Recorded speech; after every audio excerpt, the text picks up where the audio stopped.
నమో భగవతే వాసుదేవాయ. శ్రీ మహావిష్ణువుకి విష్ణు సహస్రనామాలలో మహోరగః అనే నామం ఉంది.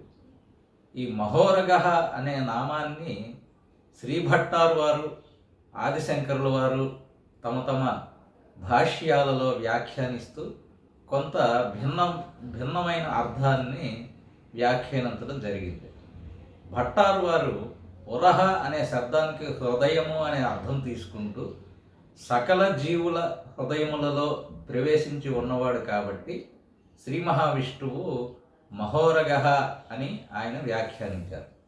ఆదిశంకరాచార్యుల వారు భగవద్గీతలో సర్పాణామస్మి వాసుకి అనే పరమాత్మ యొక్క శ్లోక పాదాన్ని స్వీకరిస్తూ సర్పములన్నిటిలోనూ మహాసర్పమైన వాసుకి నేనే అనే అర్థములో ఈ మహోరగః అంటే మహాసర్పమైన వాసుకి స్వరూపుడు అనే అర్థంలో ఈ మహోరగః అనే నామాన్ని వ్యాఖ్యానించడం జరిగింది. స్వస్తి.